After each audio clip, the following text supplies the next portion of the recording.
Wake up, wake up, wake up, 502. It is going down on a beautiful Saturday morning. 96.1 FM, 1450 AM, Big X Sports Radio. Raashaan Myers here in studio with the man, the myth, the legend himself, Mr. H to the Izzo, Haven Harrington, the architect himself. Haven, good morning. How you doing, sir? Man, good morning. How's it going? I like it, Haven. I like it, bringing the energy early. Haven, I'm angry. I'm mad. I'm frustrated. The Cleveland Cavaliers they did everything they could to try to ruin my Friday evening, Haven Harrington. First of all, why do you put so much stock in Cleveland? Like you of all people should know what is going to happen. Like you know playoff James Harden.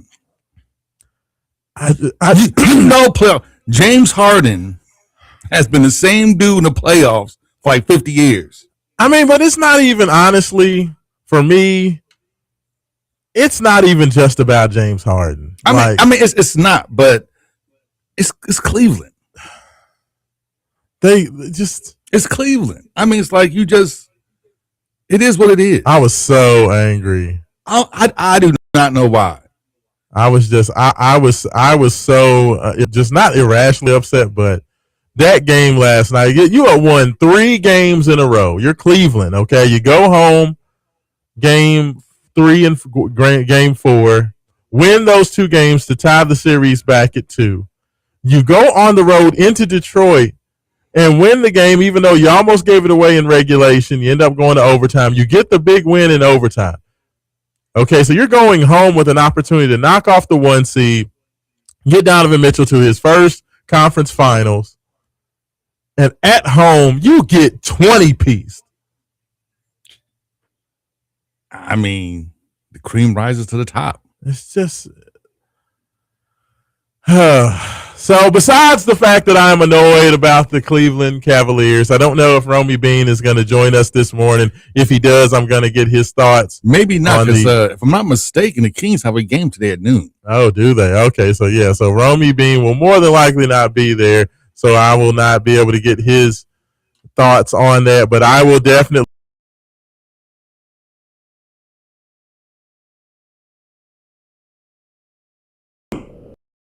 as well as the conversation with Wembanyama and crew get it done. At least one team that I wanted to see have success, Haven Harrington's doing what they're supposed to do. I mean, at least Cleveland made it this far. You got a bunch of first, second, and third year players that have more, but that's not fair, right? Because maturity and but physicality than like guys that's been in the league for 8 years. But that's not fair because like San Antonio has a system. Yeah. And they the culture, the Spurs they have a culture. system, they have a culture, and they draft players, they trade players to fit their system and culture, right? What kind of culture do they have in Cleveland? Losing. No, I'm just joking. It's not losing, but it's they've had one of the best records in the Eastern Conference the last 4 years. Yeah, since Donovan's been there. You know what? They're like the Dallas Cowboys of the NBA. Great regular season team, and they get to the playoffs and just fold like a cheap suit. Yeah.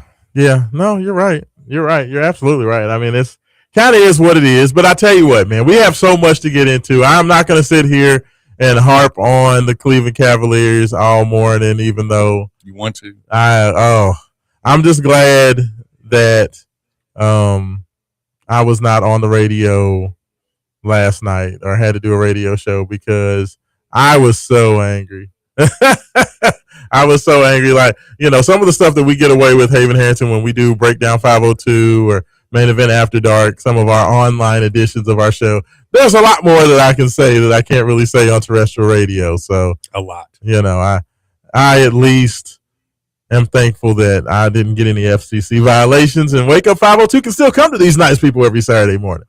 So, what you should be happy about is all of the super positive press Louisville's men's basketball team has gotten over the past couple of weeks. I'm like super, super positive. I know last week when I came on the air, I was like, man, everybody's talking about this is going to be a Final Four team.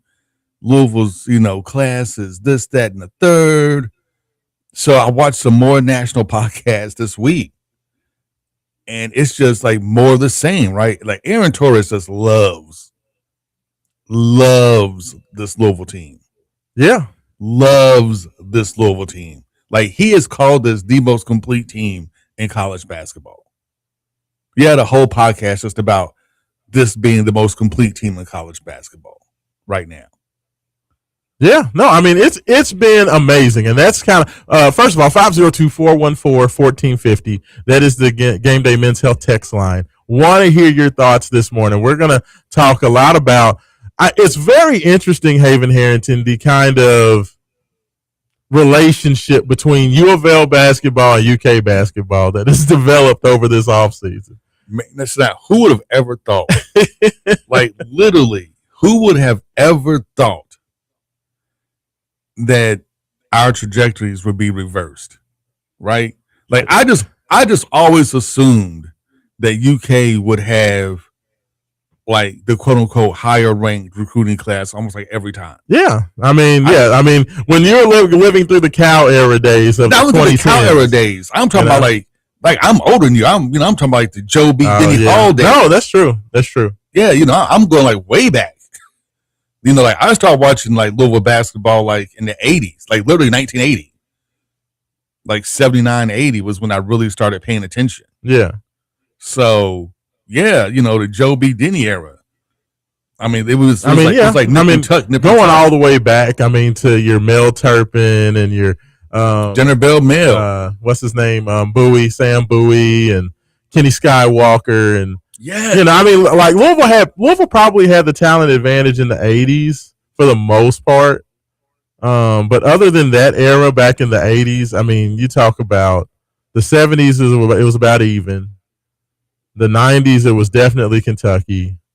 And then since then, U of L's probably had the more talented team than Kentucky, probably I'd say three or four times. But that's it over the last 25 years, and that's crazy. But it's crazy now. Now you have recruiting rankings and the portal and everything else. Just like, well, you heard what Dan Issel said, right? Did you hear what Dan Issel said? Oh, Dan Issel's been hating for a while. Dan Issel was being honest. They said, "What's the difference now? Why is Kentucky struggling, and why is Kentucky not just dominant the way they used to be?" And Dan just came out and said, "You know what? We can't cheat like we used to no more. Now everybody can pay players." There you go. Even though the Kentucky people, did not like that. But it's honest. I'm gonna think it's like who in the SEC wasn't cheating. Well, they were cheating in football. Yeah, in football. Same difference, though. You know what I'm saying? It's like, who wasn't? Like, everybody was paying players. And we all knew it. Kentucky been dropping bags for a long time. They just talked about John Wooden. Even back in the 60s, John Wooden was dropping bags. Yeah. How do you get all that talent? Well, like I said, man, there was that story about Moses Malone. Because Moses Malone did the straight from high school to the pros in the 70s. But Moses talked about the fact that when he was coming out of high school, that there was one school, I think it was Cincinnati, who was big at the time in basketball, said Cincinnati offered him like $200,000 to go to Cincinnati. In that era, that's crazy, right? That's like $1 million a day. Like, that's crazy. And that was always been my thing, was like, if Moses Malone, who he was the best player on the planet, he kind of came out with the same height LeBron did coming out of high school in the early 70s. But if Moses Malone was worth $200,000 in the 70s, what were players getting paid, in the 90s, early 2000s? All you gotta do is watch that. Dominique Wilkins. I know Georgia paid Dominique Wilkins to go there. Of course. Why would anybody go to Georgia? I don't care if you're from Georgia or not. It is what it is, but the portal has even some things up. But honestly, NIL, dude.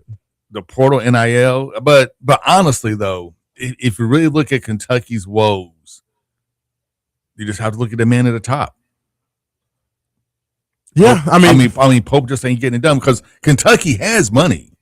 They do have money, and Kentucky has more money. But now everybody has money, though. Here's the thing: like everybody has money, but not everybody's willing to spend money just on basketball. It is crazy that with the fact that basketball. How much money Kentucky is spending. Like I know that this is the thing: is that Goose Givens, who's on the radio team, for UK athletics and specifically UK basketball, Goose Givens at the end of the year last year mentioned that UK was not going to be able to spend the way they did the previous year, and I think that's interesting because, of course, we all know what they said Kentucky spent on the roster. Did they spend $22 million? Who knows? A lot of Kentucky people say no, it didn't happen. Well, I bet they came close. But yeah, they definitely came close, and I feel like Goose said because Kentucky spent so much money and the season was pretty much an abject failure for what they spent on that roster. It wasn't a failure of a season, but when you spend $22 million, you expect at least an Elite Eight. It's a failure. Final Four. And they didn't come close to that. Like, they were very lucky. They needed an Otega Owe half-court bank shot to get out of the first round. So, it was definitely a failure based on what they spent. And Goose said because of the failure of that team, they were not going to have the type of pocketbook, open checkbook the way they did this past year. And to me personally, Haven, like, I can see it. And the problem is this: UK spent all that money and kind of kicked up their spending more than everybody else. They spent almost twice as much as every other school in college basketball last year. And the problem with that is you spent all that money, so now Kentucky boosters and things are like, hold on, man, like, let's back this down. Maybe we're gonna be in the $14 to $18 million range. But now, fast forward a year in NIL, what did coach it's a Texas coach's name, Raashaan Myers. Raashaan Myers said that there's going to be 20 teams that spend over $20 million. And that's about right. I mean, I'm watching Field of 68, and they peg that, they're thinking that, like, there's at least 3 or 4 teams right now that would probably spend close to $20 million, with Louisville being one of them. Yeah. I mean, they said that they already had 4 or 5 teams that had already spent over there. And they said when it's all said and done, there's going to be more than likely about 18 to 20 teams that spent over $20 million. So while Kentucky spent their wad last year, and went way over and above last year, now their boosters are wanting to pull back when everybody else is moving forward. I think that does speak to a lot to reason why Providence has a better roster than Kentucky. St. John's has a better roster than Kentucky. I mean, but to me, it comes down to the head guy. Like, Pope just isn't getting it done. Yeah, I mean, it's definitely just not. No player is going to play for Pope and take a pay cut. No, I mean, they're not, and they're having to overpay players. Like, well, let me back that up. They're having to overpay for the top talent to come to Kentucky. I mean, hell, they had to overpay for mid talent to come last year. Yeah, and that's the top guy. That's Pope. That's all on Pope. I mean, Pope may be a decent coach as a head coach, X's and O's. Yes, he's okay. Yeah, he's good. Yeah, I mean, I give his credit. Like, I think he's really. But he's as recruiter, we're seeing now there's a lot to be desired. There is a whole lot to be desired as a recruiter, and it's showing up because now when money's even, and now it comes to personalities and what you can offer. I mean, Kentucky is one of the premier basketball programs in the country, and you cannot let all the top 20 talent leave. You have to grab at least 1 or 2 of those guys, and they all walked. That is unacceptable for Kentucky. I mean, they are a blue blood. They're right up there with Duke, North Carolina, Kansas, Kentucky. Am I wrong? No, you're right. I mean, and you have to grab of all the top 20 players, none of them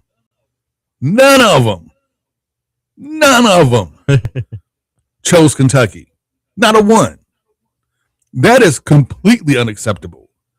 I mean, like I said last year that Pope losing to U of L was the death knell. Not getting one top 20 kid to come. I mean, I think he got like 15 of the guys to at least visit and none of them committed? No, 16 of the top 20. 16 of the top 20 visited, and none of them committed, not a one?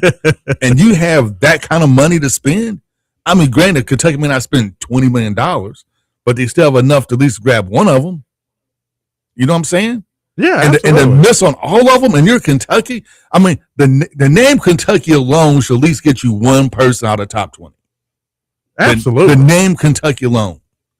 And this is going to be Pope's downfall, that and losing Louisville twice in a row. Yeah. I mean, no, I mean, it's crazy. It is crazy. It's ridiculous. I mean, from the visit of Rob Wright, the visit of they all visited. He's like, he had all these guys on campus, and they all just said no. Well, you know what? One of the big issues that I've heard with Pope is that, you know, normally the coach will come in, the coach will have the sit down with the player. They'll talk about the system, how they fit, you know, what they see, they think they can do good, how they can help them. But then once the negotiations start between the player and their agent and all that stuff, they usually have like a general manager that kind of hammers out the details, and, you know, they do the haggling part. Well, and this is another thing that I got from Matt Jones. You know, everybody knows I love Matt, even though, you know, he's on the wrong side of the street. Matt said that Pope handles all his own negotiations. Oh, no, you can't do that. With players. You can't do that. I mean, no. I feel like that's a big part of the issue. Yeah, no. Because Pope believes like every player should want to come to Kentucky for the greatness of Kentucky. I mean, that'll get them in the door. But no, I mean, you can't. No. Yeah. No. I'm like what NFL head coach like literally handles like all his own. Yeah, there's a reason. Like, head coach, the head coach, and general manager, general manager. Yes, you have guys for that for a reason. Yes, your job's to sell them on the system. Yes, sell them on the program, sell them on the system, tell them why it's great and how it's going to be perfect for them and how it's going to help them get to the NBA. But when it comes to the money and all of that conversation, pass it on to the expert. Yes, pass it on to that expert. I agree. And plus, it gives you like deniability. Like, I didn't know he was going to offer that. Yeah, and you can come back around and play the good cop. Yes. Yes, you're my boy. But when you're trying to play the good cop and the bad cop. Oh, man. And he's weird on top of that. I mean, come on, Pope. What are you doing, bruh? But I'm surprised UK just hasn't stepped in like, yo, listen, you're getting a GM. I don't care what you say. Yeah. It is very weird. It is very odd, but it's just been very interesting because, as you know, we've seen the transfer portal. We know that all the guys that, you know, like Donnie Freeman and Rob Wright, we know all the people that Kentucky missed on. We know that Coach Kelsey is, you know, pretty much Deshaun Good, who was a power forward who was going to come in to possibly be the backup to Alvaro Figueres, is pretty much the only guy that came to visit that has not committed to Louisville. Outside of that, every player that Coach Kelsey has wanted, he's gotten. Some unbelievable batting average. Like, I think, Haven, in 3 years of visits for, let's see, hold on, I got somebody telling me that audio is sounding kind of funky on the air. So let's see if that helps for the people that are testing on YouTube. Like, we're good over the air, but I believe that there's something weird about the audio here, so you guys let me know if that's been fixed. Hopefully that got it together. I'm going to message them back. There. So hopefully they see that and they are good now. But it's been interesting because Coach Kelsey has his batting average is over 90% of the guys who visit also commit. You know, like nobody has the hit rate that high, especially not for guys that are highly coveted, you know? No, it's outstanding. But now Coach Kelsey is going to have the other issue, which is a good problem to have. But now it's going to be for Cardinal fans, you know, put up or shut up. It's expectation. Yeah, because like this is 2 years in a row we've had like a lot of hype on our class. Like last year's hype was the way the roster was constructed. You got the number one player in the class. You had the guys on Field of 68 and a bunch of other podcasts telling you this Louisville team is a Final Four team. Yeah. Yeah, I mean, but that's, to me, Haven Harrington, in year 3 for Pat Kelsey, what were the expectations going to be anyway? Oh, Final Four. That's what I'm saying. Yeah. So, like, at least Louisville is doing everything they can from a financial standpoint to say, you know what, we're going to make sure that we give you everything that you need. So much so that as I've been watching the NBA Combine this week, and I'll kind of get into some of the thoughts on that. We've, saw the Louisville guys go through it.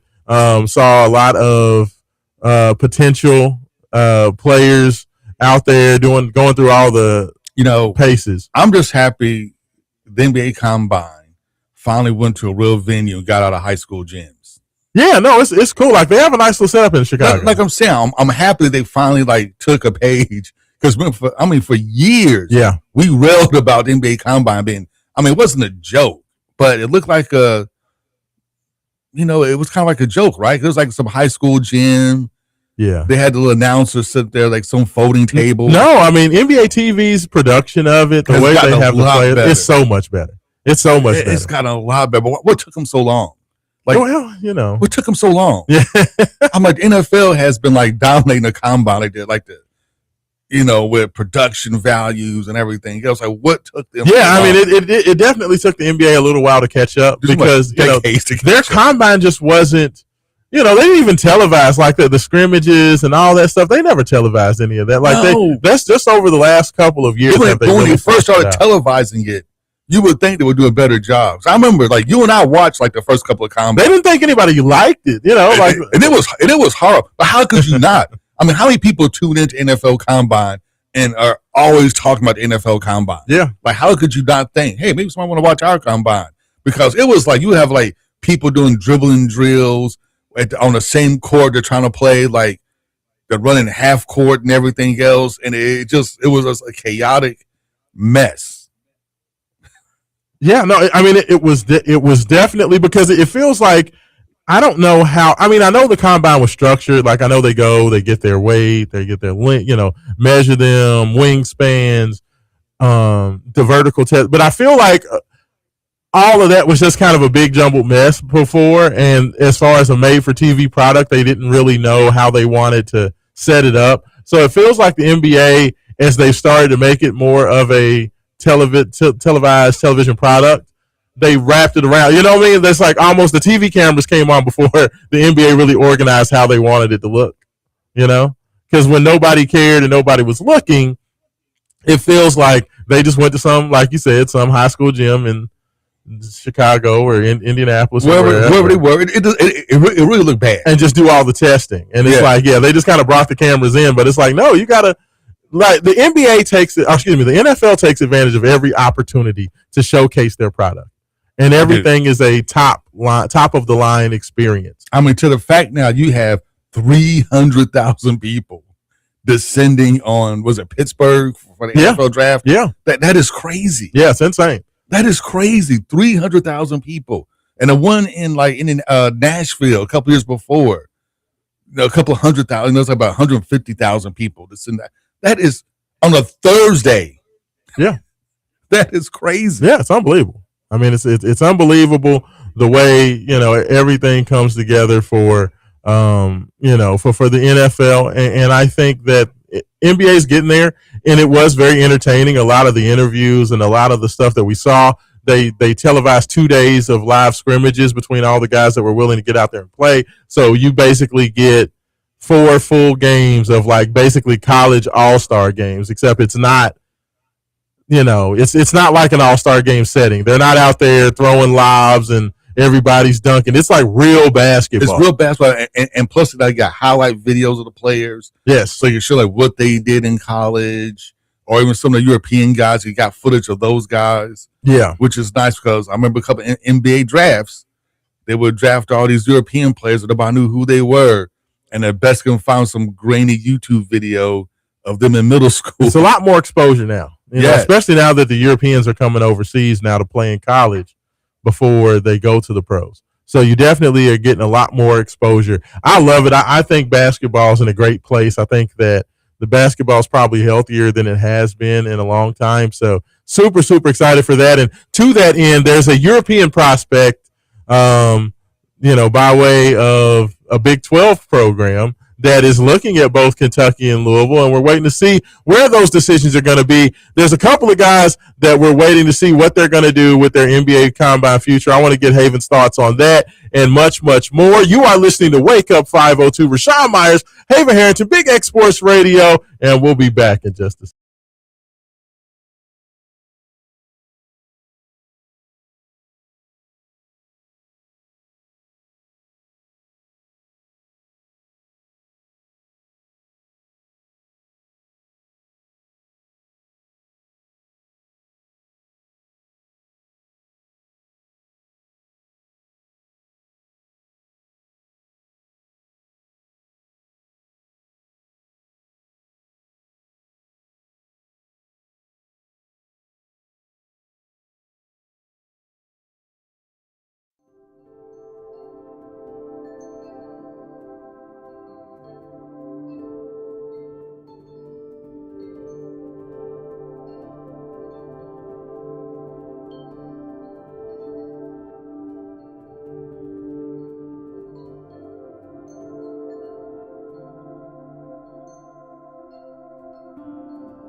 And welcome back in. Segment number 2, Wake Up 502, 96.1 FM, 1450 AM, Big X Sports Radio. Raashaan Myers, Haven Harrington, taking care of you this morning.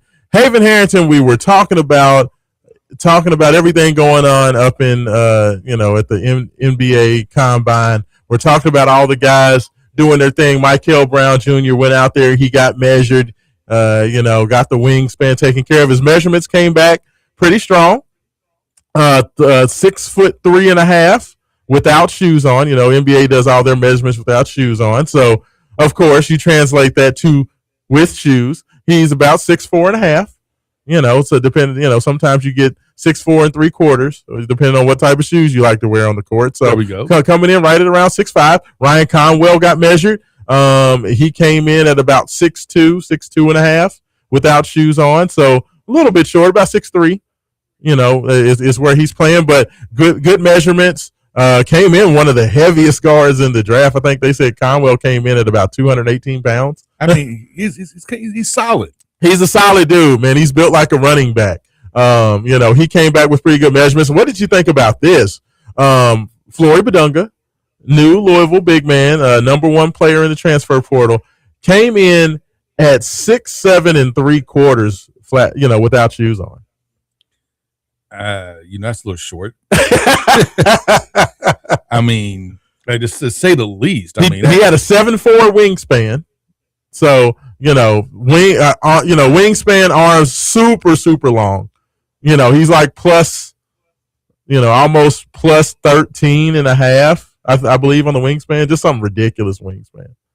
But, or not 13.5, 6.5, plus 6.5, plus 7.5, something like that on the wingspan. But what do you think about that? Like that was a point of conversation where people were trying to talk bad about Flory, saying that, that's not big enough. Like, are you okay with that? I mean, it's not as an NBA prospect, just speaking of as far as for Louisville, because there was a lot of people talking smack about that. It depends on how he used his lack of size or lack of height and how he plays in our system, right? Because, there's been short guys before that have played very physical, played down low, and able to ball out. DeJuan Blair from Pittsburgh comes to mind. I mean, DeJuan Blair was like, 6'3.5", 6'4"? Yeah. It was like solid, and he put when Louisville played Pittsburgh, and he gave us everything we wanted. Earl Clark wanted nothing to do with DeJuan Blair, and Earl Clark had a good 4 inches on him and could do nothing with them. Yeah. I mean, and I can understand from a NBA perspective, people are going to look at that. But Flory Badunga, last year at Kansas, at this 6'7 3/4, which puts him right at, 6'9" with shoes on. Mm-hmm. In last year in the Big 12, 13 points. He was giving you 6 rebounds, 2.5 blocks, 1.5 assists, and was Big 12 Defensive Player of the Year. I mean, first team All Big 12, and more than likely is going to be a first team All American. I mean, this is the same thing with NFL Combine. How they complain about Bain, who came out of Miami with, because he had short arms. Yeah, and there's no way because defensive end is supposed to be at least 6'4", 6'5", with extra long arms. He has these short, Tyrannosaurus Rex arms apparently when they measured him. But if you look at his production, who cares? Look what he did on the field against the best talent in college football. He was dominant in literally almost every game he played in against every offensive lineman. Even some offensive linemen they were drafted very highly in the draft. So, a lot of times, yes, you may not have the physical measurements, but sometimes it's just about, hey, what's your motor like? How do you play? As a Louisville fan, I looked at it like this, Haven Harrington. I know what Flory Badunga was as a basketball player at Kansas, and you give me that at Louisville. I'm good with it. You're good. You know what I mean? It's about your motor. It's about how you play. Yes. It's about, you may not be the tallest, but how to use the height that you have. Hey, guess what? Muggsy Bogues had a long NBA career. Montrezl Harrell came in 6'6" without shoes on. And he was a dominant NBA player for years. Won Sixth Man of the Year. Like I said, Muggsy Bogues was 5. They say he's 5'4", but he was 5'3 3/4". I mean, and had a long NBA career. Yeah, so but I do feel like, honestly, Haven, the reason that I was not mad about those measurements is because selfishly, as a Louisville fan, that makes those measurements will keep him in college. Oh yeah, definitely. Those measurements will keep him in college. And he was actually at the combine talking very glowingly about what Louisville's putting together. Said Louisville's putting together a super team for next year. He would tell anybody who would listen. So, yeah, I mean that to me is not a big deal at all. If anything, that actually works in Louisville's favor that Floyd Badunga is 6'7" and 3/4 without shoes on. My question for you is, yes, looking at how well Michael Brown Jr. did in the combine. Yes. Great in shooting drills. How much does that make you just is there a tinge of question in the back of your mind saying that he may have been able to play but decided to put everything on the shelf for the NBA? It's not even a twinge of thought that he could have played. I fully believe that he could have played. And how much does it bother you that he didn't? As a Louisville fan, you want your best players to be out there. And do I think that if Michael's out there, Louisville beats Michigan State? Absolutely. I think Louisville's a Sweet 16 team. They reach their expectation if Michael's able to play.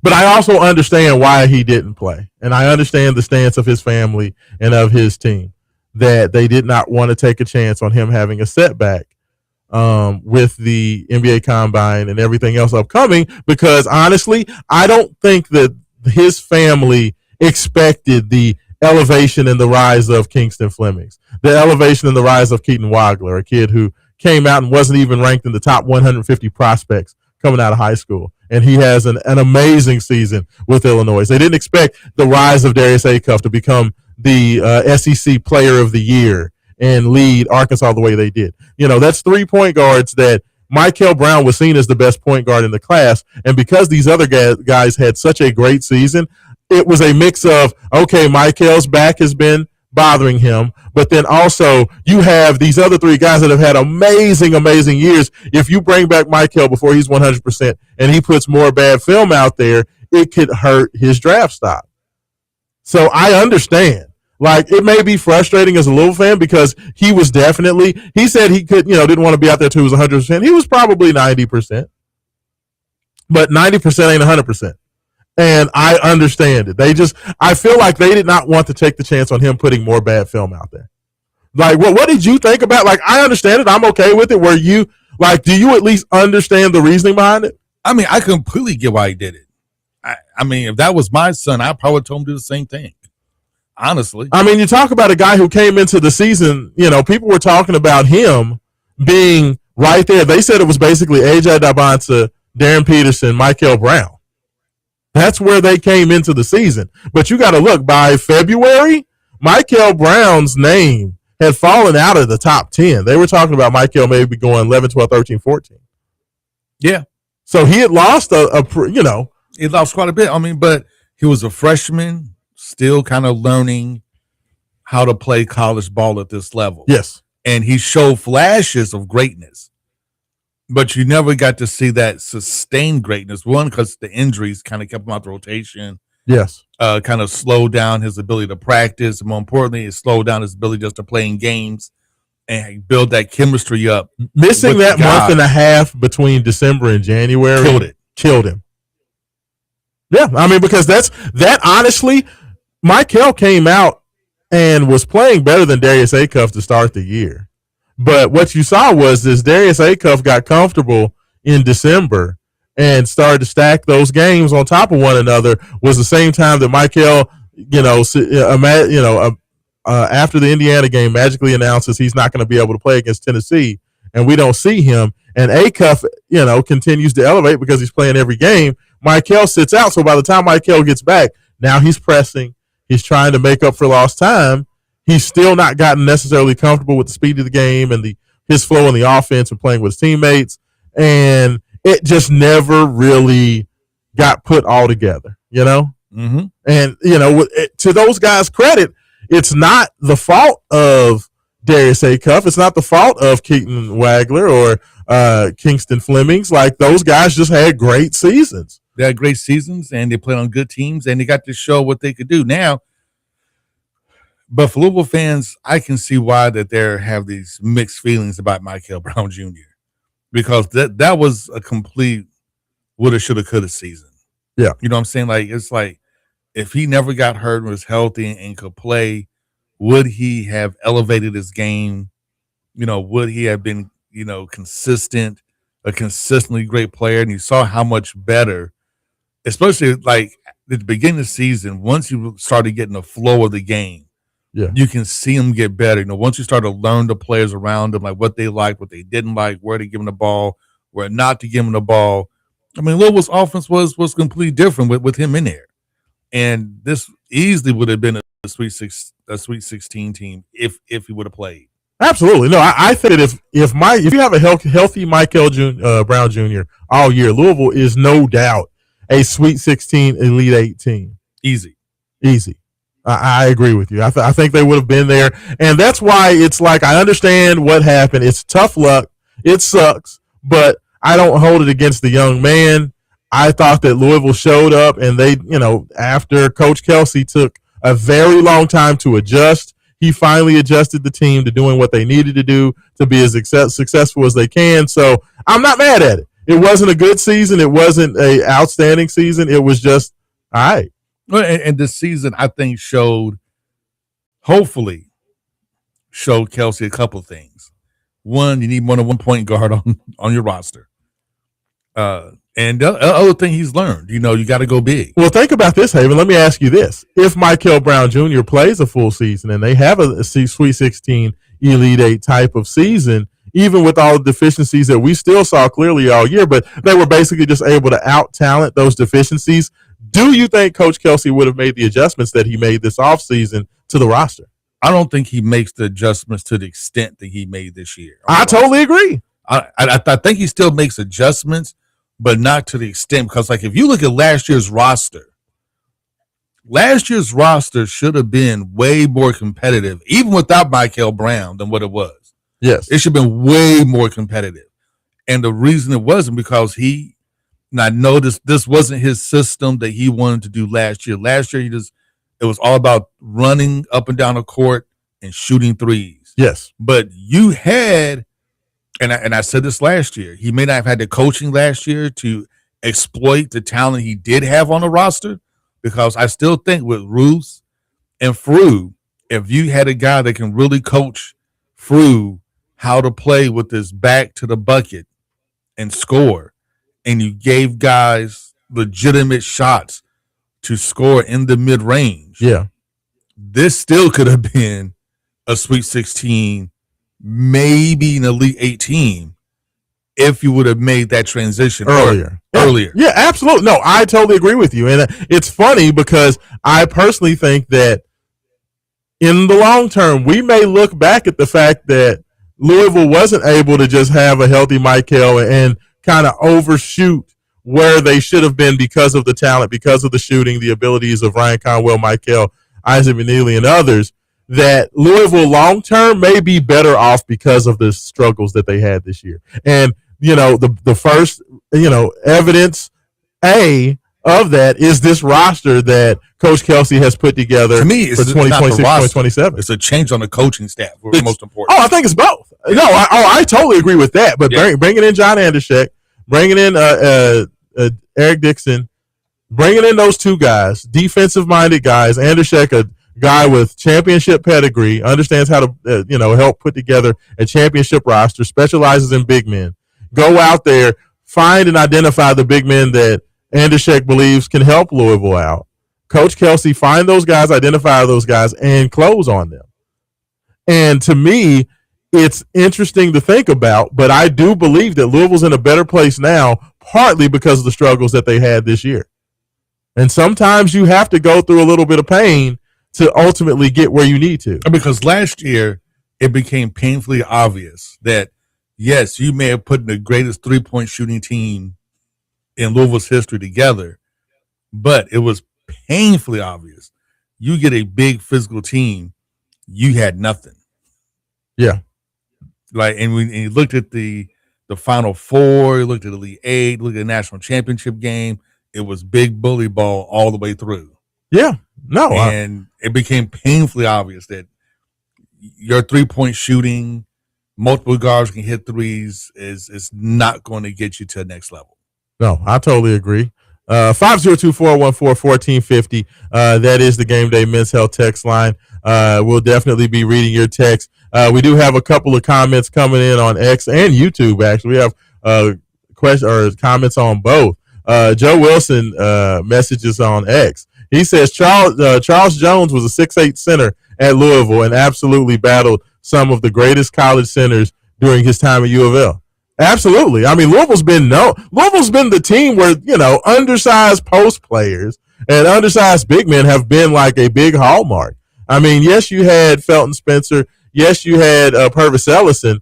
But, over the expanse, you've had guys like Ellis Miles, guys like, Charles Jones, Luke Whitehead. You had, the McCray brothers, even though, Rodney was more of the guy because Scooter got hurt. Rodney was kind of manning the inside for a while there. So, Louisville's definitely been the team that's had undersized, more athletic guys, guys like Alex Sanders, go through Troy Smith, think through all the centers over the years. Louisville's had a lot of more undersized guys that have shown up and shown out. So, yeah, me having a 6'8" center at Louisville that's just uber athletic, long, gives great effort. That sounds like Louisville basketball, but the thing that I love about it is that the guys that Louisville put around Flory Badunga, who's already the best big man in college basketball, they put a lot of size, they put a lot of athleticism, they put a lot of length around him. So not only do you have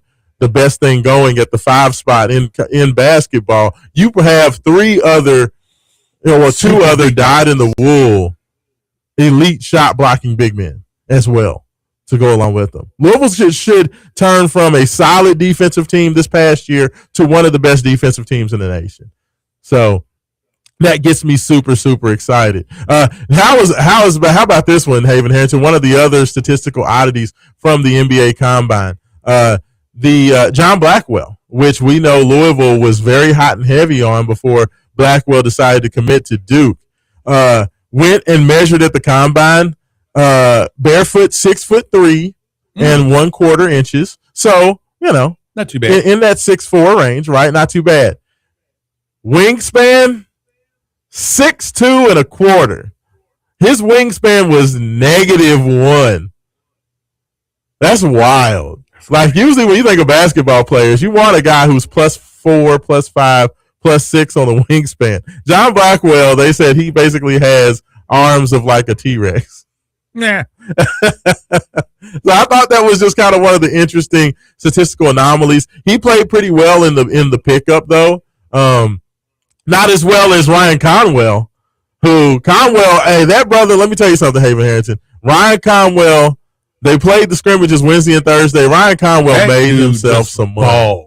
Yes. He balled out of control. I mean, measured well, played well, showed his point guard skills off in the first game. He had like 8 assists in the first game. Second game, Haven Harrington scores 21 points, 5 of 8 shooting from 3-point range. Like, Ryan Conwell solidified himself as a second-round draftee. Like, I feel easy. I think that he's going to be a guy that you see probably go in the first 10 picks of the second round, be one of those guaranteed contract guys, that's going to come in. Like, he played very, very well. And, of course, the big man that everybody's waiting to see what's going to happen and is on the tips of the tongues of both Louisville and Kentucky fans after Jeff Goodman's comments, Milan Momcilovic, the big man from Iowa State, 6'8", best shooter in college basketball, shot almost 49% from 3 last year for Iowa State on a team that made it to the Sweet 16 before losing to Tennessee. Volume 3-point shooter. Yes. That. High volume shooting darn near 50% is crazy, especially at his size. Milan Momcilovic, basically Jeff Goodman, Kentucky's been linked with Momcilovic for a while, or at least the last couple of weeks, and I've seen Kentucky posts talking about Momcilovic being favored to go to Kentucky. Well, Jeff Goodman came out this week, Haven Harrison, and said that right now it looks to be Kentucky, Louisville, and St. John's. We've heard those 3 teams before. Coach Pitino, in there, Coach Kelsey in there, and poor Mark Pope just looking to win one recruiting battle. Well, from what Goodman says, Haven Harrington, he said if Momcilovic right now was to decide, he says that he would think that Louisville would be the favorite. Really? Because Kentucky has like more money left in the bank to spend. Oh, they have plenty of money after missing on all the guys, and they had a small fortune there for Tyron Stokes, and yet for whatever reason, he seems to think that Louisville and St. John's have the leg up in that recruitment. That is crazy. It's wild, right? Because you would think with Kentucky having more money, not having really like any big superstars on the roster, that they could put the pitch on. Like, hey man, look, you come play for Kentucky. We can add maybe another $1 million that U of L can't offer you. Number one, number two, for us, you'll be the star. Yeah, you'll be the star on our team. We can build a whole team around you. You can be our guy. Like, hey, let's make it happen. Yeah, I mean, to me, like, I will be honest with you, Haven Harrington. With everything that Louisville has, I feel like after the commitment that they got this past week, the fact that Isaac Ellis was willing to reclassify and Boyan Zhang deciding that he was going to come to Louisville, I feel like Louisville's good to go. But if Milan just wants to come to Louisville, I'll take him. I don't think Louisville needs him. I mean, but if you just want to take another guy that's going to be a preseason All-American and he wants to play there, you don't say no.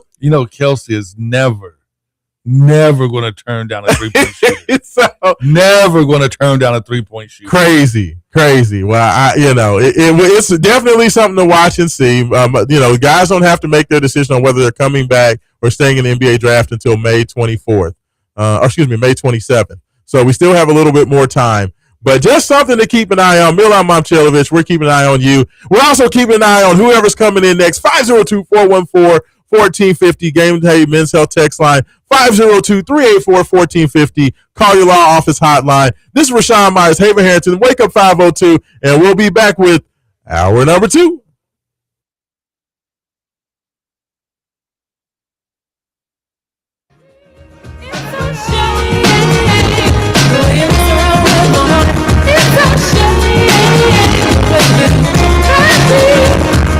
Get back on your feet, please. I'm begging you to check out on your own knees. Don't let nobody see you in a state of grieving over a brother. There's another possibility, which is for you to work out where you went wrong. I guarantee to you that it will not take long for you to make your mind up if the two of you belong. You know where honey's head at and where he's coming from. Get it out your system. This is Kentuckiana's only locally owned sports talk. The Big X, AM 1450 and 96.1 FM, WXVW Jeffersonville.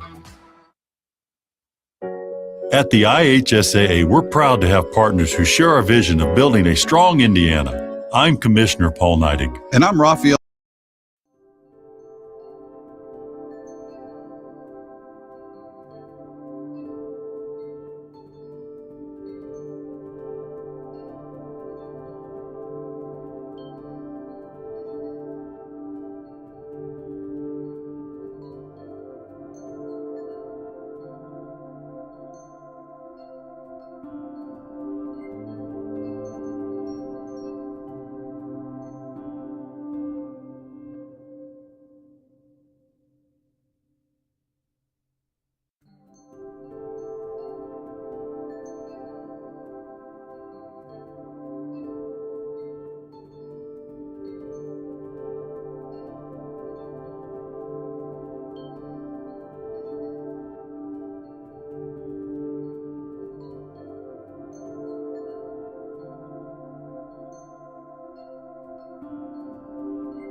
Hour number 2. Wake up 502, 96.1 FM, 1450 AM.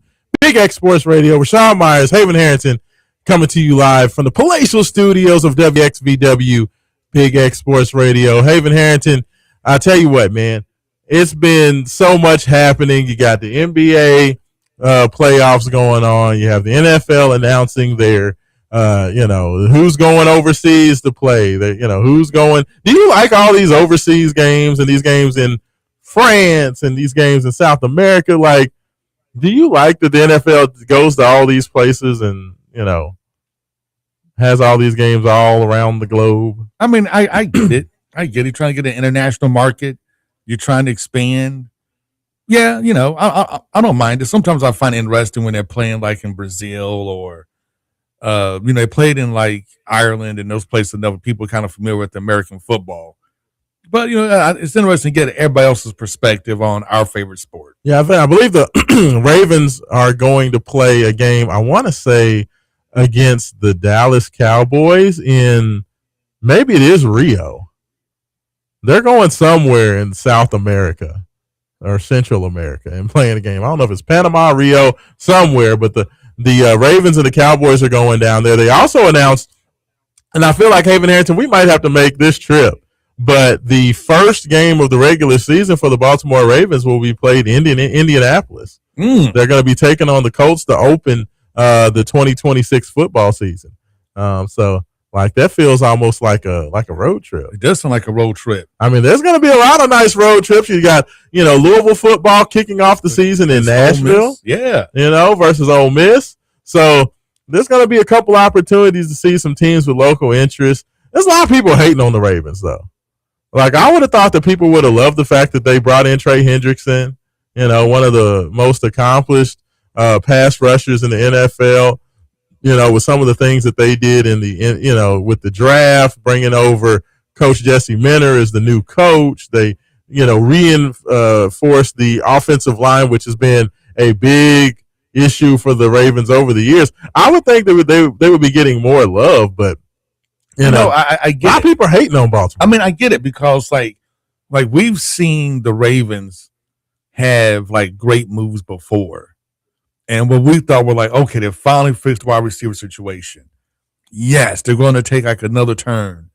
And then they don't, right? And then say, oh my God, they added, one of the best running backs ever in the NFL to the roster. So now they got this elite running game. And then you play the Chiefs. And the Chiefs have a okay running defense. And you throw the ball 50 times instead. I mean, it's just, you keep seeing the Ravens making moves on a roster you think is, okay, this is it. We finally did it. And then it just never comes to fruition. So the Ravens are, in those put up or shut up. Yes, okay, you got rid of your coach. Great. You added some offensive line. Great. You added some more pass rush. Great. But we still don't have faith in you to make a good playoff run because you still haven't shown us that. And that's where people are. It's like me and the Dallas Cowboys, right? I'm a Cowboys fan. And I'll be the first person to admit I'm a Cowboys fan, and you know this better than anybody. Yeah, you are the most realistic Cowboys fan in the world. You're harsh about your own team. I'm like, I don't care what you do in the regular season. Show me what you're going to do in the playoffs. Yeah. So I've seen Dallas have the number one defense in the NFL get to the playoffs and give up 34 points, right? They've had the number one offense in the NFL and can't score more than 20 points in their first playoff game and lose. Like, we've seen this before. We've seen this off and on before from the Cowboys. So now I'm a JD Cowboys fan. I don't care who they draft. I don't care who they add. I don't care how great their draft was. Show me. Yeah, and that's where I'm with the Ravens. You're definitely the most realistic fan. And to me, I am one of those people that I believe that John Harbaugh absolutely held back the Ravens a lot of the time with some of his decision making, the lack of discipline, kind of some of the same issues I have with Kenny Atkinson and the Cleveland Cavaliers. Just to be a professional franchise, to make the mistakes that they make, to make the decisions that they make. The fact that you only give the ball to Derrick Henry 5 times in the playoff game against the Kansas City Chiefs at home when the Kansas City Chiefs have had one of the worst run defenses in the NFL all year. How do you do that? I mean, it's like everybody has ran all over the Kansas City. Like, you don't need to throw the ball. You don't need to prove Lamar is a better. And it was all about proving Lamar was a better quarterback than Patrick. It was ridiculous. But it was ridiculous. Only thing you proved was Holmgren was a better coach than you.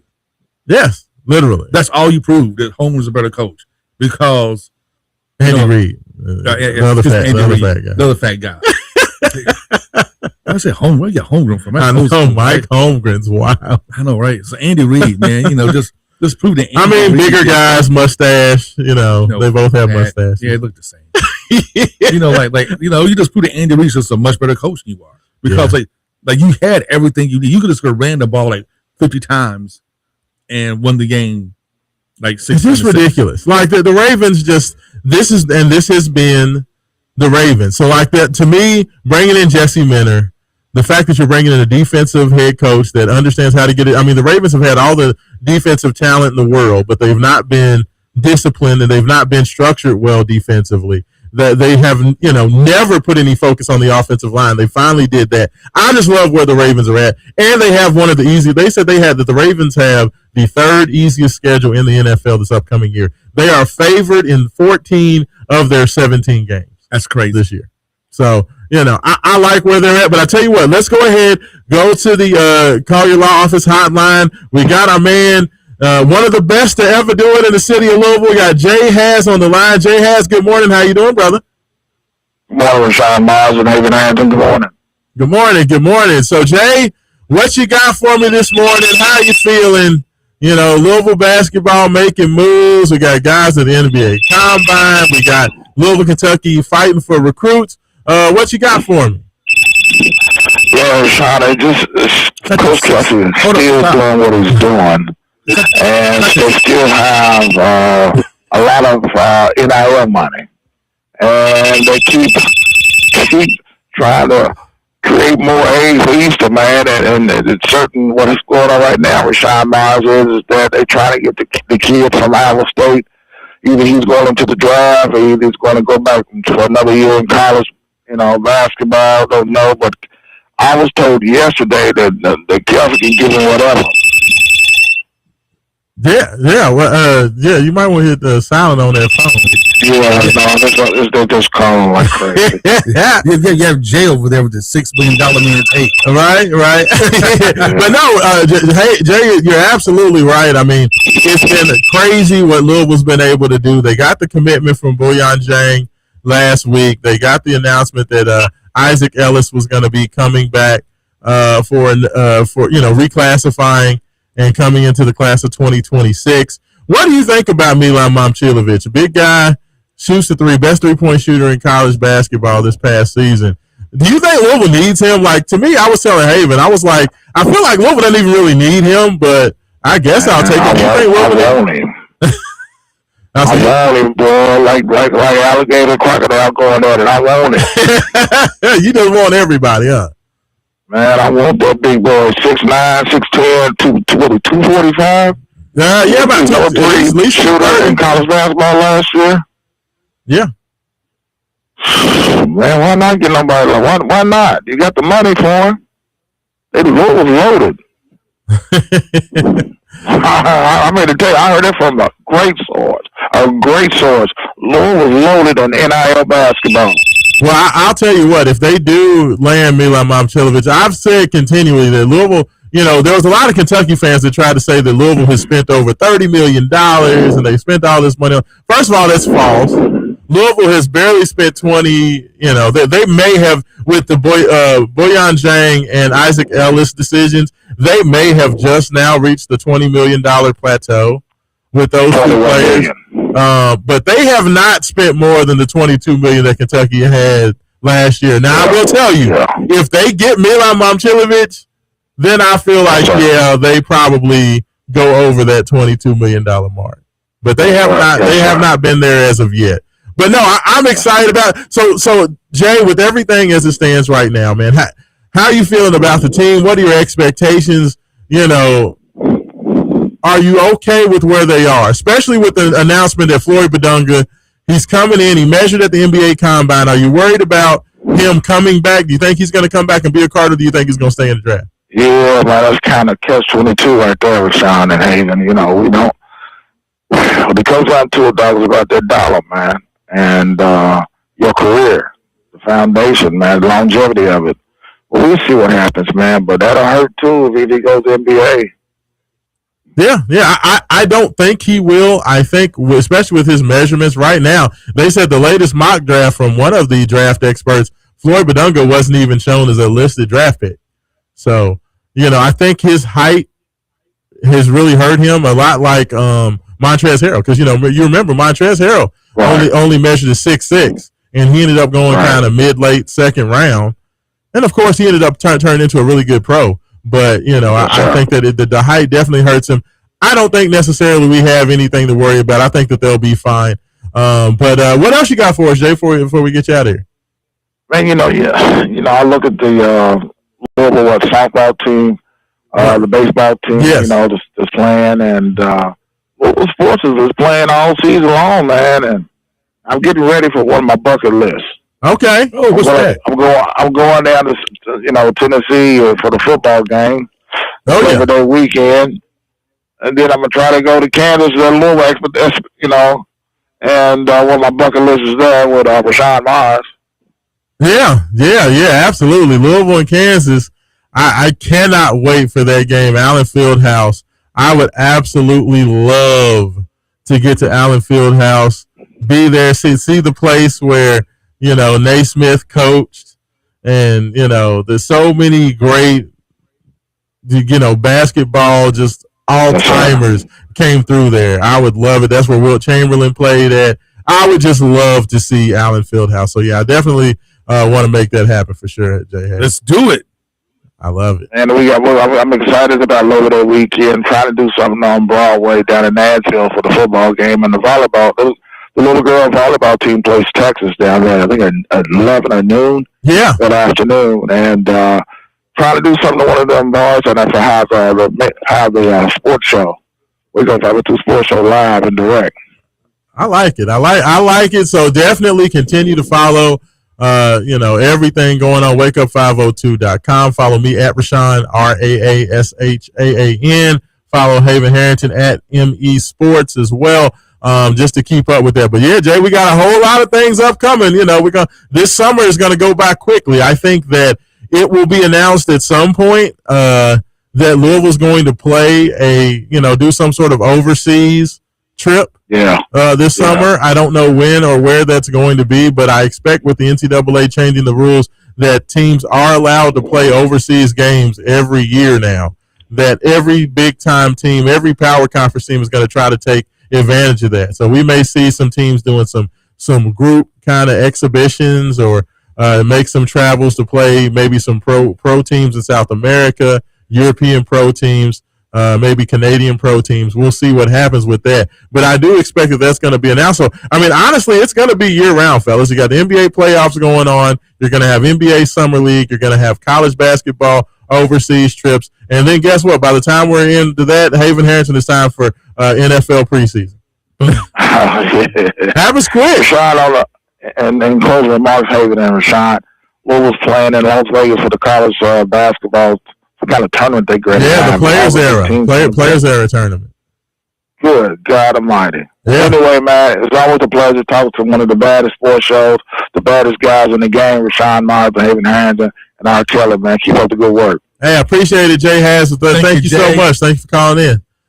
There we go. Jay Haas checking in with us this morning. Super appreciative of him. He's excited, Haven. Hey, he's ready to get to this basketball season. He's talking about Kansas. He's talking about Players Era tournament. So, Jay brought up something that I want to talk about for the next, maybe a couple of minutes we have. Okay, absolutely. For a break. And one thing to talk about was the softball team and the baseball team. Yes. So I have a question I want to put out there to our listeners right now. Okay. Because we know that the Louisville Athletic Department is in tough financial straits. Yeah. To say the least. Right. I think they just fired the Ladybirds coach who's been there for 40 something years and won 40 something national championships. Yeah. So what Olympic sports would you be okay going away to keep supporting, so you can keep supporting men's basketball and football? Well, it's interesting, and cause it's coming. Remember when Louisville came out with that? I don't know if it was like an article or just whatever, where they kind of stood up and talked about the inequities that are happening in college athletics. You remember that when they came out with that a few weeks ago? So, once again, listening to that was a warning shot. Yes, that was the warning shot. So it was interesting because I was listening to Matt Jones, and Matt was talking about the fact that Trump and a lot of the folks that are in government are now working on some changes to college athletics. And he said a lot of the verbiage and a lot of the ideas that they are trying to put together and put forward sounded very similar to a lot of the things that Louisville put into their press release talking about the state of college athletics. And Matt said that he feels like the people at University of Louisville have a big voice in the room of what is going on with college athletics with the government right now. And said that kind of a lot of the brain trust at U of L has the ear of Congress with a lot of this. So he said, right now it seemed initially like the SEC and Big Ten were going to kind of run away with things, but they said by a lot of this legislation that they're looking to enact would be a lot more of a, at least for the power program, power conference schools, a lot more, not necessarily revenue sharing, but at least putting a cap in all the teams having to play in the same sandbox. So you just can't money whip everybody and, basically just talk all the kids to go into, Big Ten and SEC schools. So it's interesting to see if that comes about, but apparently U of L and the brain trust over there has, a big in with the government and what they're trying to do to get their arms around college athletics. What do you think about that? Well, it makes sense. Well, okay, so it makes sense in this is that you have, even though he's retiring, at one point, the most powerful person in the United States was your alumni, right? Mitch McConnell. Yeah. The most powerful person in the country was literally your biggest fan and supporter.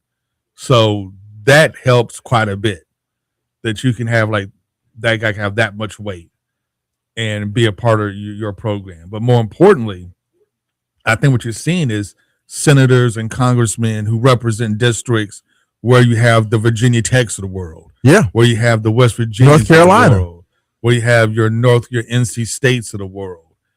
Guys that won't make the, if there's another round of expansion, they're not going to be in those talks. And there's a lot more of those schools than there are of the big power conference schools. So you can see that everybody's fighting for their piece of the pie because everybody see what's coming, right? It's just, you can see what's coming. What the NCAA has not done, it sounds like the government is about to step forward and put forward legislation that's going to even the playing field around college athletics. Maybe. And that, if that happens, maybe that saves some of these Olympic sports. Maybe, but we've seen it already where Arkansas, USC, and other places have already started to get rid of their Olympic sports. Yeah, no, it's absolutely happening. And I think that, with, gender equity and things of that nature, that's a bad look, especially on the collegiate angle. I mean, because right now we are rushing towards a world where you can't have gymnastics as a NCAA championship competitive event, and you would basically be moving from having championships to basically having club teams for track and field, club teams for rowing, club teams, and you're not really having NCAA championships anymore. That cannot happen. Well, because there's cascading effects, I don't think that people really realize, right?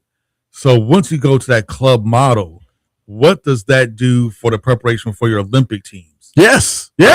Like Olympic gymnastics, which is huge, and Olympic track and field, which is super huge. You would have Americans defecting to Europe to go play for European national teams. I mean, becoming naturalized citizens. Well, in track you already do because there's no professional track in the United States. Yeah, but in Europe, track is a very big professional sport. Yeah. And I know because I've had folks I ran track with in high school that ran in Europe and lived in Europe for years and made millions and millions of dollars running in Europe. So it's really big in Europe, but not big here, which is I'm just surprised, honestly, that we don't have like professional track. But that's a different story. Yeah. So what does that other cascading effects mean for like your Olympics and things of that nature? And college is going to have to figure out quickly, like how this is all going to work.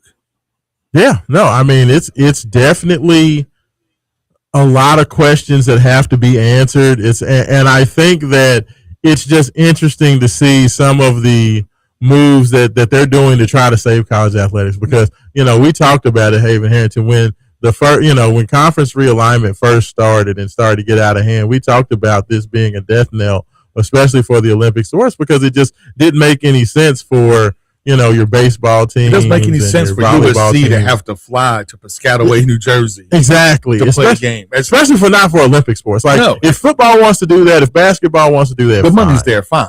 But for like your rowing team, yes. No, it makes no sense. I mean, because I've ridden flights with like the women's, like Louisville's women's like volleyball team. Yeah. These guys taking Breeze and Spirit Airlines because you can't afford to take the private jets that the basketball and football team take, the chartered planes and whatnot. And it gets to be just too expensive. And I'm interested to see like how all this is just going to just fall. Yeah, it's going to be, I mean, this sounds like a last ditch effort to try to keep the college model as it currently stands in some semblance of what we've always known. Because I have like zero faith in our government, the way it's currently constructed, to actually do the right thing. I mean, so we'll see. They've shown the NCAA has not been willing to do anything. Like it took U of L putting out this big statement and putting a lot of focus on the situation to even get the government really in gear. And it now sounds like Louisville is helping to create legislation, which is wild for me to think about. But somebody needed to step up, and I'm glad to see that the University of Louisville is doing it. There's a lot of smart people over there at U of L that can help get this thing, at least the ones to the left, on track. Yeah, but fair. But I tell you what, let's go ahead. Let's hit this last break. When we come back on this, we have a lot of you guys texts coming in. 502-414-1450. That is the Game Day Men's Health text line. Would love to hear from you. Get those texts in. If you're on X, watching on YouTube, Facebook, get your messages in there. We got a bunch to read, Haven Harrington, so we'll go through those when we get back. You are listening to Wake Up 502. Raashaan Myers, Haven Harrington, and we'll be back on the Big X.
502, 96.1 FM, 1450 AM, Big X Sports Radio. Raashaan Myers, Haven Harrington, grooving and moving through this Saturday afternoon, May 16, 2026.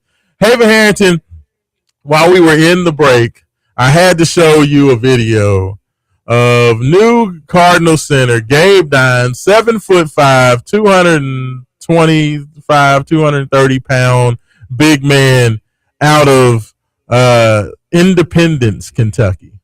Was a big-time player at Youngstown State before moving on to USC. What did you think of that video?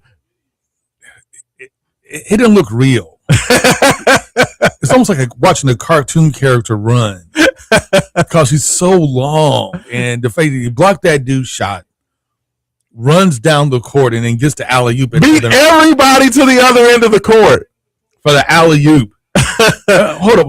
And who is that guy that tried to lay up on him and just got completely shut down? Zoom Diallo, the new Kentucky point guard.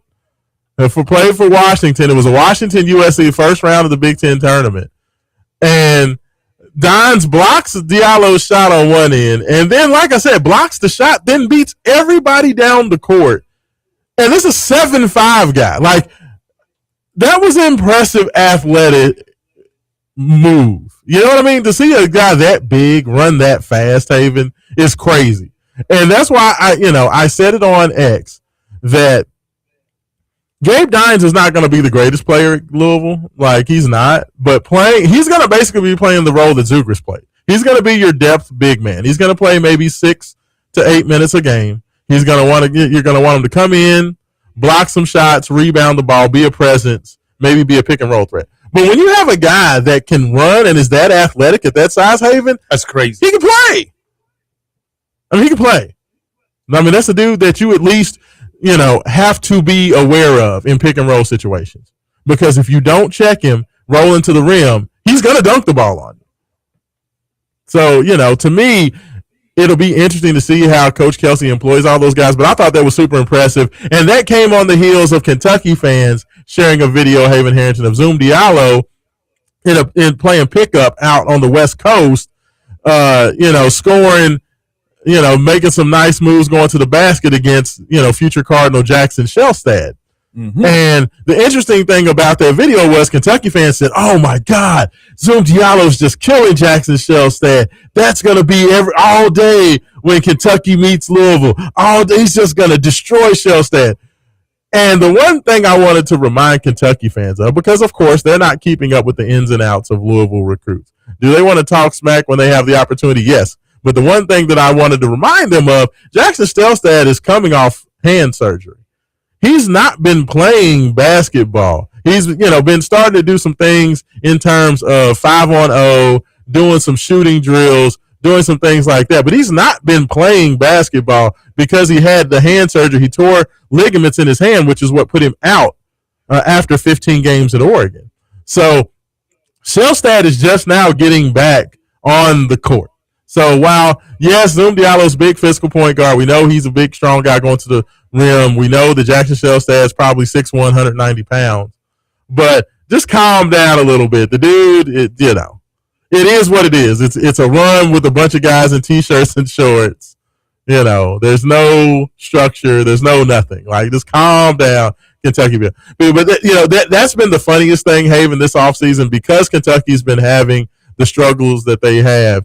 Anything that's positive for Kentucky or any possibility that something good is going to happen for Kentucky, they're going like way overboard.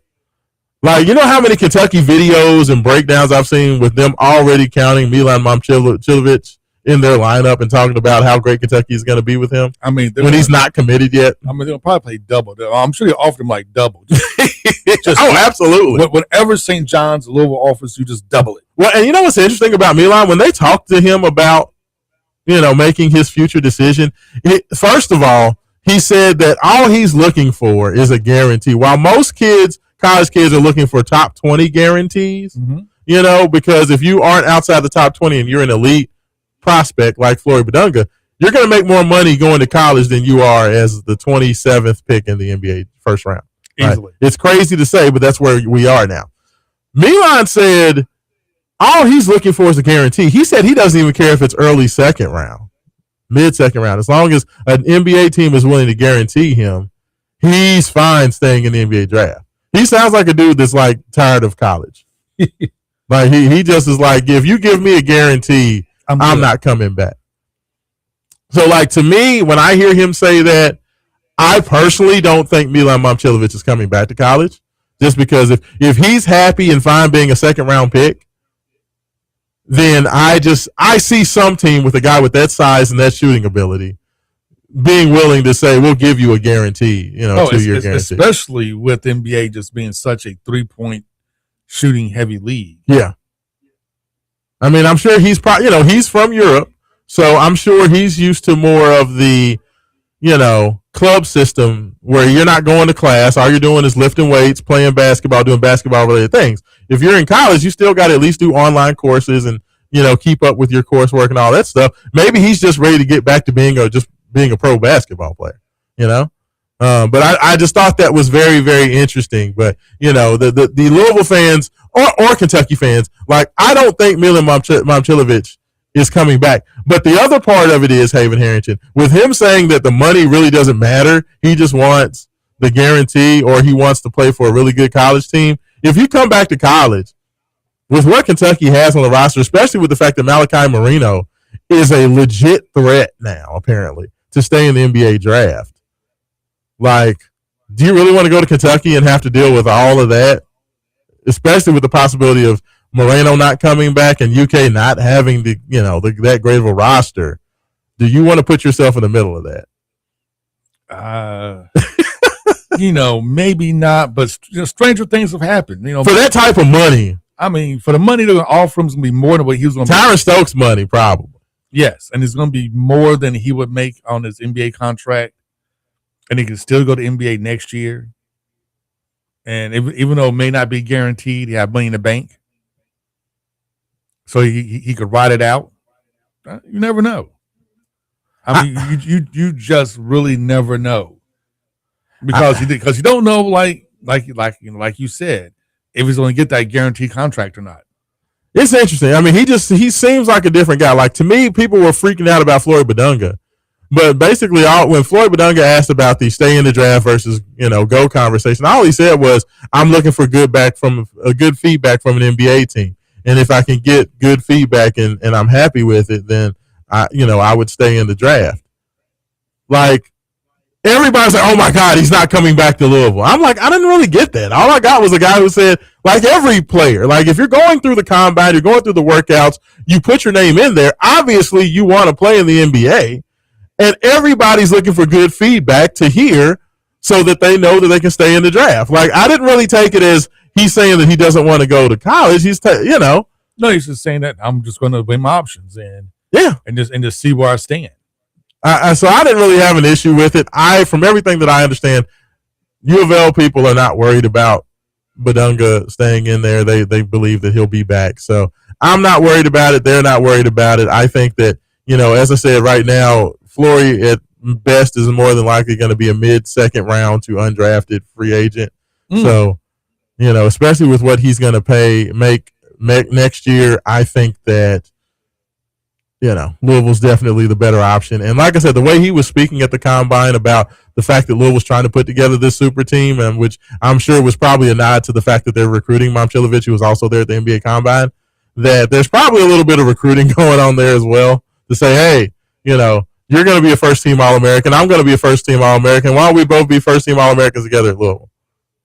Which I like, once again, I will reiterate the fact that I don't feel like Louisville needs that, but hey, the more the merrier. Yeah, if they want to play, they can play. 502-414-1450. That is the Game Day Men's Health text line. Going to read some of your texts there. We also got them coming in on YouTube and X. So I want to get through all these comments before we get out of here, Haven Harrington. First text of the day says, good morning, Wake Up 502. Main event, the primaries culture. Don't forget to vote for my brother Carl Price for county attorney. May 19th. There we Tuesday. Go. Upcoming. And he said, question number 1. He says, what does Haven think about the NFL schedule with the Ravens and Bengals on New Year's Eve? Do you believe in the Bengals? Do you think that the Bengals will be any better I think they went out and got Sexy Dexter Lawrence. They traded for an elite pass rushing defensive tackle. The Bengals defense has been horrendous over the last 2-3 years. Horrendous. So does Sexy Dexy make a difference for the Bengals? Do you believe in him now? Yeah, I think it makes a big difference, but I'm not sure it makes a big enough difference. Okay. But you know what? The Ravens, Bengals, that's going to be a primetime matchup regardless, especially in this area. Yeah. So, hey, put it on New Year's. Hey, why not? I like it. He said second comment was, of course, they did make the announcement that Russ Smith has now taken over. Mr. and Mr. Smith Bourbon has taken over the Louisville TBT team. So Russ Smith is going to be running that. He's going to be coaching that. And he made mention, Haven Harrington, that he was going to look to get a lot of the COVID era players on the team, because they didn't really get the opportunity to play in front of, legit U of L crowds and get the U of L experience, which I thought was interesting. Plus, it gives them the opportunity to get younger, because one of the issues with Louisville TBT is they got a bunch of old crows out there. So it's a chance to get younger. So Texter says his team, you ready for this? Uh-oh. Damian Lee and Trey Lewis, which, of course, we got your back, fellas. Rain Smith. Okay. Kelsey guy. Sidney Curry. Big Sid, one of the fan favorites from the, Kenny Payne era. In end of coach, what's his name? The bald head guy, Chris Mack. Mack, thank you. Lord. See, like it's been forever. Chris Mack. Sam Williamson. I don't know about Sam. Forgot about Sam. I know. Jared West. Little point guard, transfer from Marshall. Dwayne Sutton, which I feel like people would love to see Dwayne Sutton come back, Louisville boy. Stephen Enoch, that's another Chris Mack guy, big man. Ryan McMahon, everybody loves a shooter. They'd give you two shooters. You have Rain Smith and Ryan McMahon. You got some shooting. And Quinn Slazinski, who played on the TBT last year and played pretty well for the Ville. What do you think about that team? If those guys were in basketball shape, yeah. All those guys are still playing pro ball. I mean, Rain Smith is tearing it up apparently in Australia. Really? Yeah, he had like 50 some odd points the other day. He hit like 12 threes. That's crazy. In a recent game.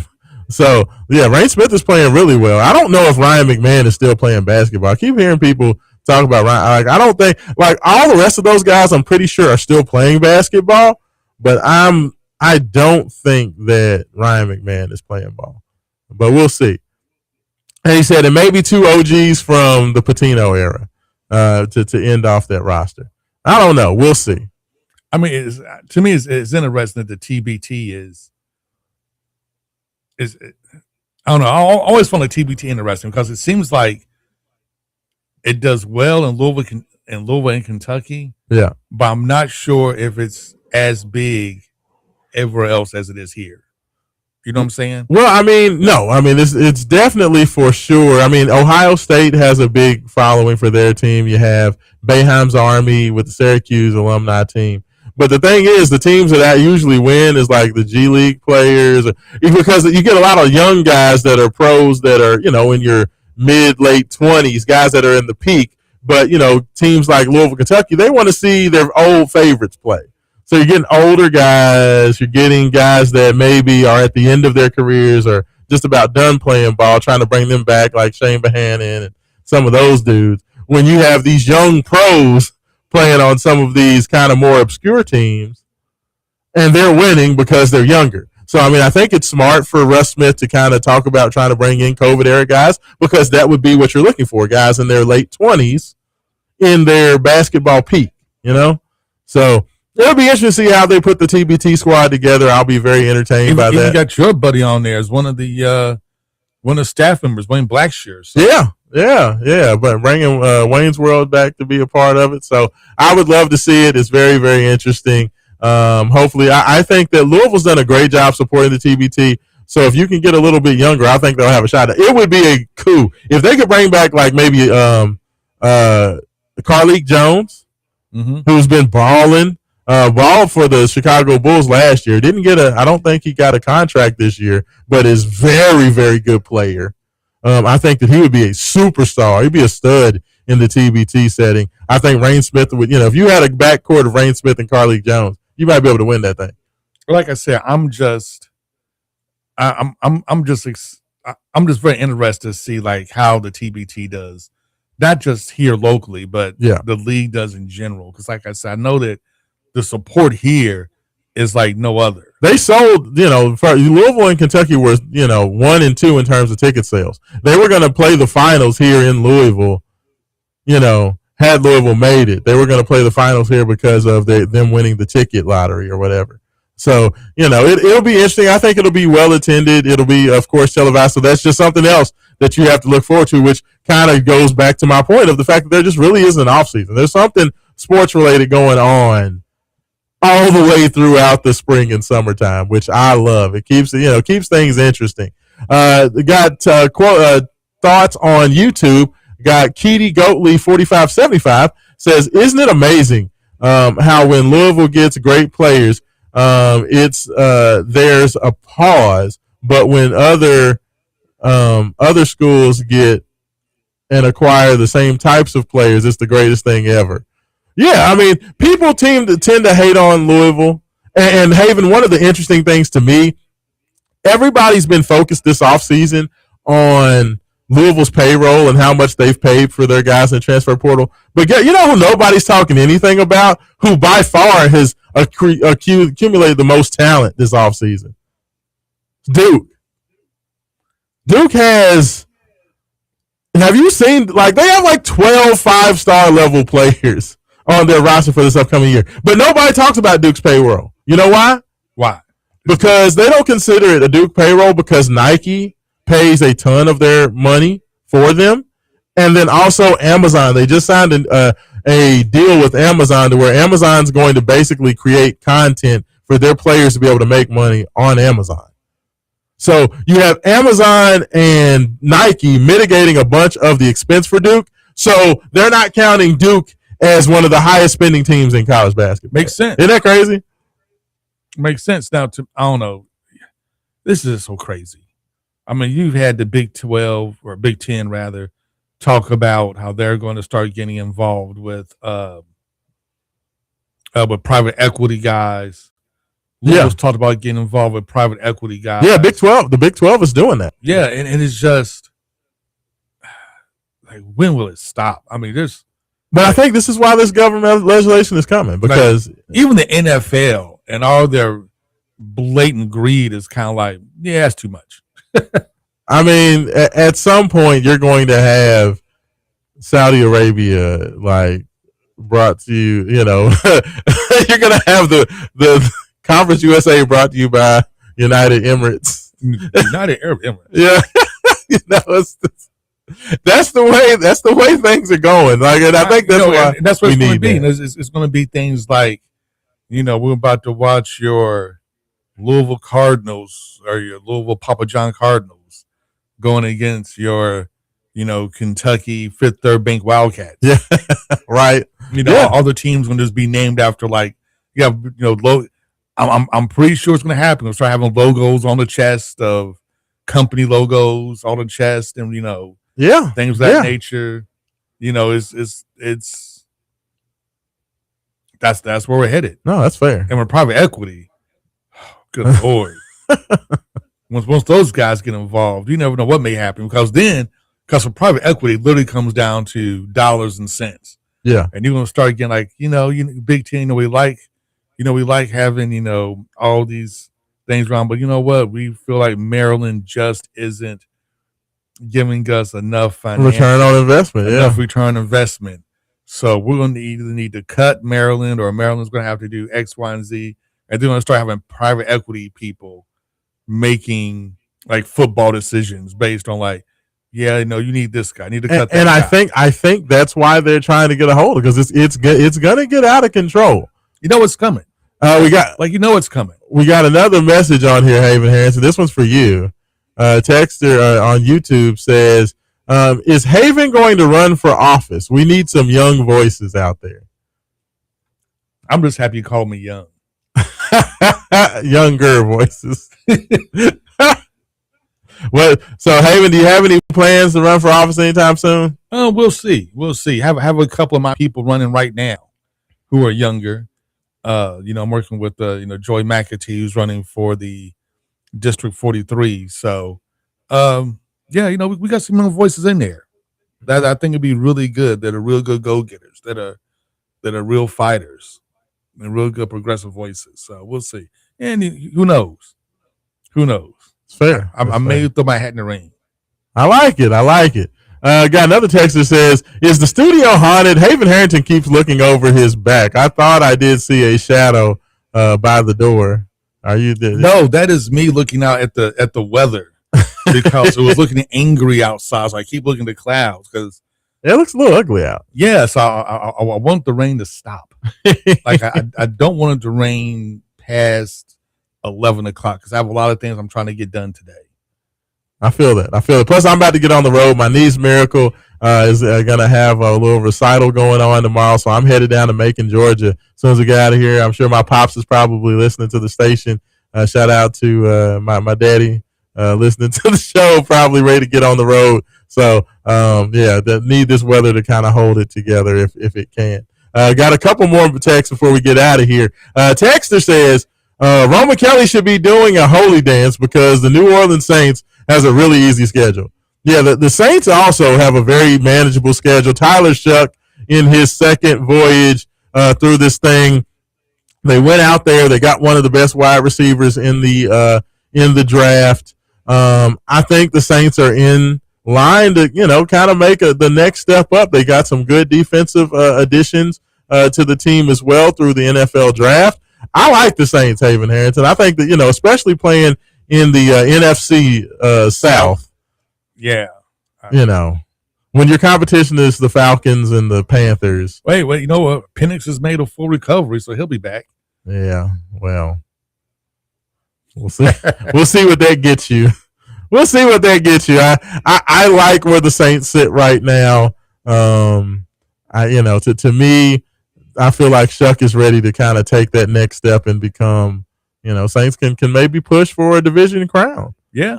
In his second year. I like that. Looks like as far as our online comments, last one says, I don't think it's safe to go to bars and hanging out around Nashville right now. They down there wilding out. You all might get gerrymandered. I mean, hey, that's hilarious. We got to get down there, man. Yeah, it's gonna be at Old Titan Stadium. We got to get down there in Nashville. Man, have you seen the video of the new stadium, the new Nissan Stadium they're building? I have not. I know it's probably ridiculous. Oh God, is it ridiculous? It is nice. Yeah. You always complain about Nissan Stadium because it looks like a throwback to like an old school NFL stadium. Yes, but this new one, next. I'm sure it has all the bells and whistles. Next level. Yes, it does have all the bells and whistles. It's going to be super nice. The amount of money that teams are spending in the cities, owners, states are spending NFL stadiums is insane. And the only thing we're doing here in Louisville is shutting down 65 North for 2 months. For 2 months. No, you said it right. 2 months from June. 2 months. And for those who don't know, this is a programming announcement. 65 is going to be shut, not 65 North. All of 65 is going to be shut down from the Watterson to the bridge for 2 months starting like June 1st. And it won't be open back until end of July. So literally 2 months of just rerouted traffic. But we can't get, we ain't building nothing. And it's all going to come to the Shawnee Expressway. You know it. It's going to suck. Traffic is going to suck around Louisville all summer. So just stay in the house. Just stay in there. If you don't have to be out driving around, don't drive around. And the one texter said that if we're going to lose anything, they said just lose cheerleading. We don't need cheerleaders. Yeah, I would not be surprised if swimming, some of those other sports, on the chopping block. Yeah, no, I mean it's fair. Arkansas got rid of the tennis team. It's insane, man. USC didn't USC get rid of the swimming team, and that's like really big at USC. And they were like, "Nah, bro, No, I mean, we can't afford it. Everything's on the chopping block. Everything is absolutely on the chopping block. But Haven, we need to get on out of here. Appreciate you this morning, brother. Thanks everybody for checking in. This is Raashaan Myers for Haven Harrington. And you know what? We're going to go old school. Like we always used to say, without struggle, there is no progress. Hey, peace, y'all. Have a good one.